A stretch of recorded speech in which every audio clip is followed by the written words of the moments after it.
So ito yung ating bagong harvest na pinya. Iwain na natin. Yan. So ito pong ating yung kanyang corona ay tatabi po natin yan at ating itatanim. Yan. Ating pinya, babalatan po natin. Ngayon ay iugasan natin matapos nating mabalatan at matanggal yung kanyang mga mata. Yan. Ngayon ay slice natin. Yan. Slice natin siyang maliliit. Yan, para gagamitin sa ating lulutuing pininyang manok ala magsasakang reporter. Ito po yung kumpletong sangkap ng ating lulutuing masarap at masustansyang pininyang manok ala magsasakang reporter. Siyempre po yung ating bida, yung pinya, mantika, bawang, sibuyas, fresh milk, carrot, patatas, bell pepper, kamatis, durog na paminta, at patis ayon po sa inyong panlasa. Okay, mainit ang ating kasirola. Lagyan natin ng mantika. Alright. Sunod ay bawang.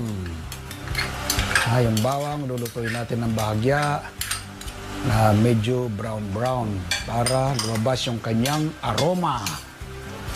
Yan. Tapos ay sibuyas. Yan ang sibuyas. Yan, lulutuin din natin bahagya ang sibuyas. Tapos ay sunod na natin ang ating chicken, no? Yung ginamit ko pong pagluluto ay itong chicken legs, no? Yan, isa po sa favorite part ko na manok. Yan, yung legs ng chicken. Yun, ay buksan natin, tingnan natin, yun. Okay.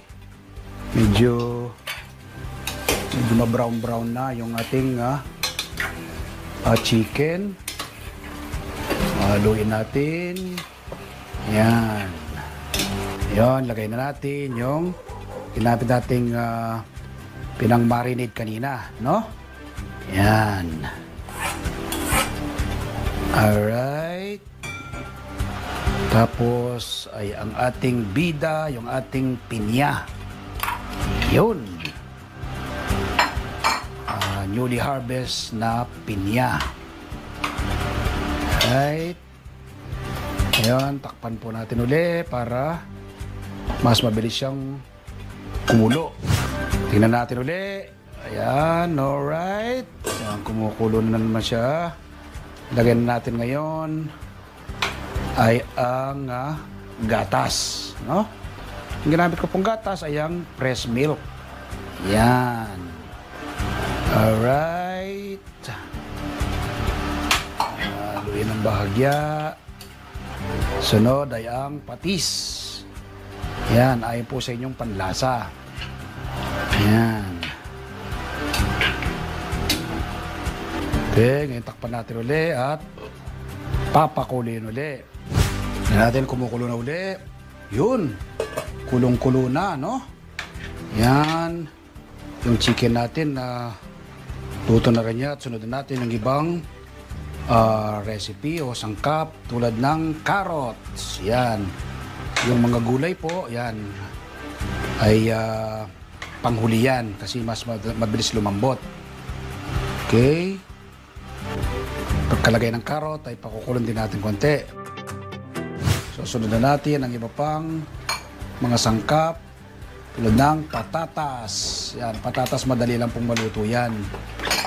Yan, kaya isa sa panghuli, patatas. Yan. Sunod ay ang kamatis. Yan. Taas ng kamatis ay sunod natin ang bell pepper. Ayan. Tingnan po natin medyo kumulo pa uling isang kulo pa. Pwede na po yan. Yung ating chicken ay luto na rin po siya, oh. Ayan. Okay, takpan natin ulit. Yan, ito ang final na kulo na yan. Kapag kumukulo na talaga yan, itong panghuli ay luto na. Ay, tingnan natin. Yun! Yan ang final na pagpapakulo. At ang pinakauli ay ang ating paminta. Durog na paminta. Yan. Haluin lang natin at ilang segundo lang ay luto na po yan. So ngayon ay iti-taste na natin ang ating bagong lutong pininyang manok. Alam magsasang reporter kung gayon to kasarap. At ang ating bagong lutong recipe ngayong araw na ito. At ito naman ang ating kanin. Yan, ito natin. Alright. Kuha tayo ng laman, ano? Itong manok. Oh, malambot ang manok, ano? Dahil lutong-luto siya.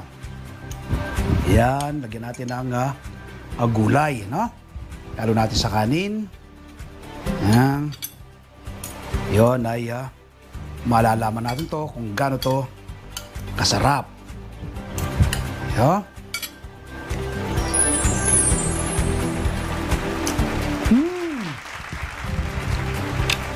Yummy!